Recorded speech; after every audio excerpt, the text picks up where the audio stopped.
Hey guys, welcome back to the session. आज हम बात करने वाले हैं UPSC CAPF assistant commandant 2024 exam के अंदर हमारी एक्सपेक्टेड वैकेंसी क्या रहने वाली है और कितनी वैकेंसी हम एक्सपेक्ट कर सकते हैं कि हमें इस एग्जाम के अंदर देखने को मिलेगी।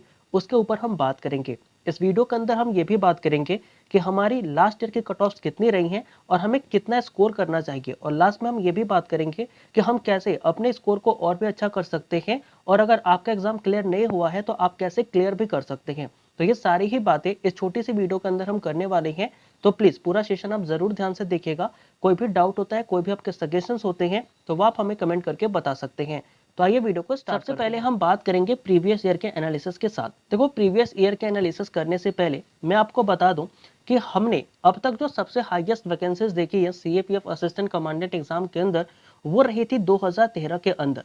2013 के अंदर जो हमारी सबसे हाईएस्ट वैकेंसीज थी वो मुझे देखने को मिली, और वो कितनी थी? वो बेसिकली हमारी रही थी 424 वैकेंसीज, यानी कि 424 वैकेंसीज हमें देखने को मिली थी 2013 के अंदर।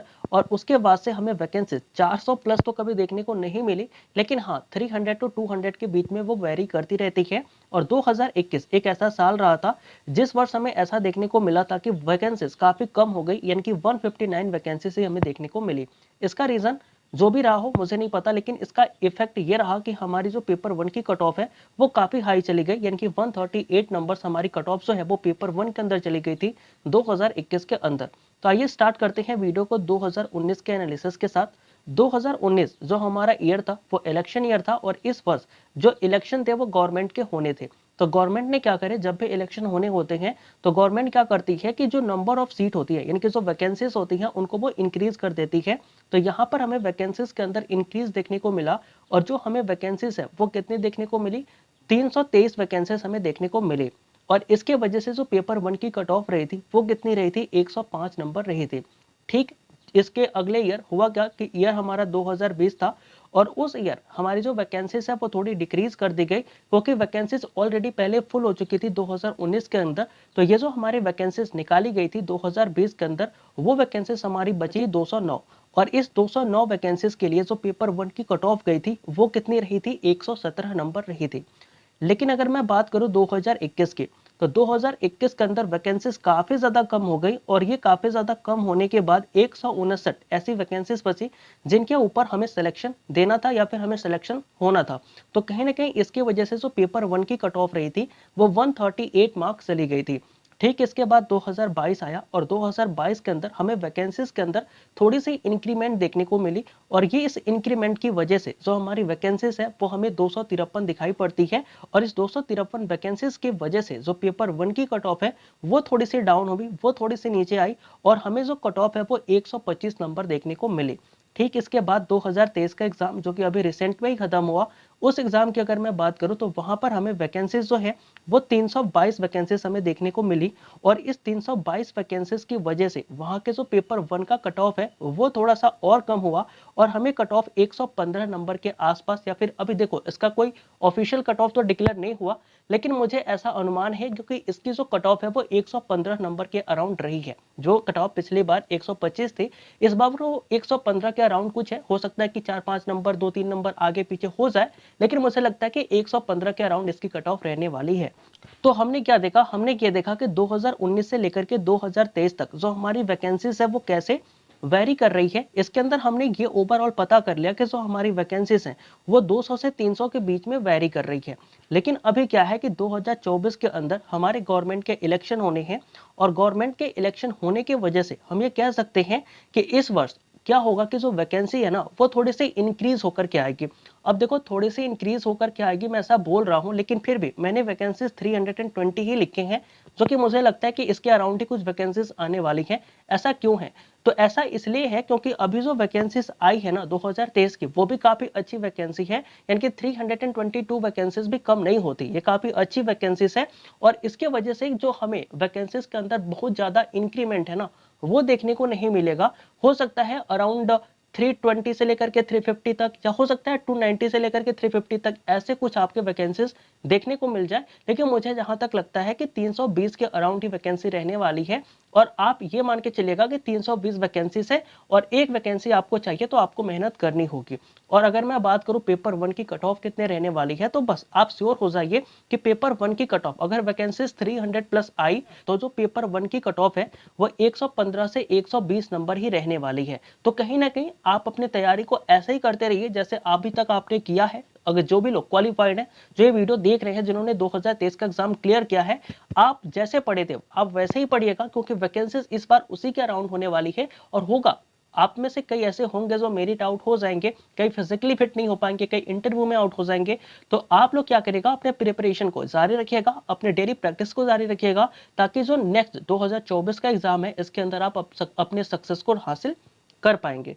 तो ये तो हमारी बात हो गई प्रीवियस ईयर एनालिसिस की, प्रीवियस ईयर में क्या हुआ था, किस तरीके से चीजें रही थी, वो हमने देख ली। तो व्हाट कैन वी डू, यानी कि आगे हम क्या कर सकते हैं। अगर मैं इसकी बात करूं तो अगर आपका एग्जाम क्लियर नहीं हो रहा, आप बहुत अच्छे से पढ़ रहे हैं, फिर भी आपका एग्जाम क्लियर नहीं हो पा रहा है, तो आप सोच रहे होंगे कि आखिर कमी क्या है कि मेरा एग्जाम जो है वो क्लियर नहीं हो पा रहा है। तो मैं आज आपको कुछ बातें बताने वाला हूं, अगर आप इसे फॉलो करते हैं ना, तो कहीं ना कहीं आप अपने एग्जाम को क्लियर कर लेंगे। तो अगर मैं बात करूं तो व्हाट कैन वी डू, हम कर क्या सकते हैं, तो हम क्या करेंगे, अपना एक डेली प्लान बनाएंगे। तो कहीं ना कहीं आप अपना एक डेली प्लान बनाइए, उस प्लान को आप अचीव करने की कोशिश भी करके, क्योंकि वहां पर उस प्लान को अचीव भी कराया जाता है, तभी उनके जो सिलेक्शन रेशियोज है ना वो काफी अच्छे होते हैं। फिर मैं बात करूं कवर योर सिलेबस, तो आपको क्या करना होगा कि जो भी आपके सिलेबस हैं, सबसे पहले तो आप उनको कवर करके, ये मैं क्यों बोल रहा हूं, क्योंकि मैं हर बार जब भी देखता हूं ना, जिस भी स्टूडेंट का एग्जाम क्लियर नहीं होता है, जब भी मैं उससे बात करता हूं तो मुझे ऐसा प्रतीत होता है या फिर वो बताता है कि मैंने सिलेबस को पूरा कवर नहीं किया था, थोड़ा सा मैं रह गया या फिर थोड़ा सा लेट हो गया, मैं पूरा चीजें नहीं पढ़ पाया जो कि सिलेबस के अंदर है, तो इसके वजह से मैं फेल हो गया। तो ये जो मिथ है ना वो आपके दिमाग से बाहर जाना चाहिए। आपको क्या कर लेना चाहिए, कहीं ना कहीं ये जो आपको डर दिमाग में होता है कि मैंने तो सिलेबस ही कवर नहीं किया है तो मेरा एग्जाम ही क्लियर नहीं होगा, लेकिन फिर भी हो जाता है। कुछ अच्छे लोगों का अगर अच्छी सब्जेक्ट के ऊपर उनकी पहुंच है, पकड़ है, जैसे अगर आपने साइंस ठीक कर रखी है, पॉलिटी ज्योग्राफी ठीक कर रखी है, लेकिन अगर मान लो हिस्ट्री आपकी कमजोर है, फिर भी आप एग्जाम क्लियर कर सकते हो। लेकिन फिर भी हम 0% का भी चांस क्यों लें, अगर हमारे पास टाइम है तो हम क्यों नहीं इसे और भी ज्यादा यूटिलाइज करें। तो कहीं ना कहीं आप अपने सिलेबस को अच्छे तरीके से कवर कर लीजिएगा। जब आप सिलेबस को कवर, इस वाइब्स की मदद से आप एग्जाम क्लियर कर सकते हैं। फिर इसके बाद मैं बात करूं तो फैमिलियर टू द फॉर्मेट, कई बार क्या होता है ना कि हम एक अटेम्प्ट दे लेते हैं, दो अटेम्प्ट दे लेते हैं, लेकिन फिर भी हमें सही फॉर्मेट का पता नहीं होता कि हम किस फॉर्मेट में इस चीज को लिखें। जैसे कि ऐसे का एक फॉर्मेट होता है, रिपोर्ट की एक फॉर्मेट होती है, आर्गुमेंट का एक फॉर्मेट होता है, यहाँ तक कि अगर मैं बात करूं तो जो हम ग्रामर के क्वेश्चन करते हैं ना उसका भी एक फॉर्मेट होता है। कई लोग जो है ना वो डायरेक्टली आंसर लिख करके आ जाते हैं पेपर के अंदर, लेकिन ऐसा नहीं करना चाहिए। हमें उस क्वेश्चन को लिखना चाहिए, फिर क्वेश्चन के बाद उस आंसर को लिखना चाहिए। जब आप इस तरीके के फॉर्मेट का इस्तेमाल करेंगे ना तो आपके पेपर 2 के अंदर जो मार्क्स है वो काफी अच्छे होंगे और कहीं ना कहीं अपनी सीट जो है वो आप फिक्स कर पाओगे और कहीं ना कहीं आप एग्जाम को अच्छे से क्लियर कर पाओगे। तो इस तरीके से आप फॉर्मेट से भी फैमिलियर हो जाइएगा। फिर मैं बात करूं तो बूस्ट योर प्रैक्टिस, कई स्टूडेंट ऐसे हैं ना जो सोचते हैं कि आने वाले 2 से 3 महीनों के अंदर जब लास्ट के 2-3 महीने रहेंगे तो मैं क्या करूंगा, प्रैक्टिस कर लूंगा, ऐसे ही तो है, रिपोर्ट ही तो है, मैं तो लिख ही लूंगा। लेकिन ऐसा मत करिएगा, क्योंकि ऐसे जितने भी लोग करते हैं ना मैक्सिमम का एग्जाम क्लियर नहीं होता, क्योंकि 3 आवर हमारे पास होते हैं और उसके अंदर आपको पता है 4 ऐसे लिखने होते हैं, 2 रिपोर्ट लिखनी होती है, 2 आर्गुमेंट लिखनी होती है, बहुत बड़ा प्रेसे लिखना होता है, इसके बाद हमें कॉम्प्रिहेंशन सॉल्व करना पड़ता है, फिर इंग्लिश के क्वेश्चन भी सॉल्व करने होते हैं। तो कहीं ना कहीं ये 3 आवर का जो टाइम है ना वो काफी कम होता है और कई सारे स्टूडेंट के क्वेश्चन छूट जाते हैं। तो आप क्या करिएगा कि अभी से प्रैक्टिस जो है वो स्टार्ट करेगा। जब आप प्रैक्टिस स्टार्ट करेंगे अभी से, तो आपकी जो राइटिंग हैबिट है, जो आपकी राइटिंग स्टाइल है वो अच्छी हो जाएगी और कहीं ना कहीं एग्जाम के अंदर जो 3 आवर है उसके अंदर आप बहुत अच्छा लिख सकते हैं और बहुत अच्छा जो है वो स्कोर कर भी सकते हैं। तो अब हम नेक्स्ट वीडियो लेकर के आएंगे जहां पर हम बात करेंगे कि हमारा फॉर्मेट क्या होगा। तो इस वीडियो के बारे में जो भी आपके सजेशंस है, जो भी आपके फीडबैक है, वो आप कमेंट करके बता सकते हैं। तो मिलते हैं अपने नए वीडियो के अंदर, तब तक के लिए आप सभी को जय हिंद।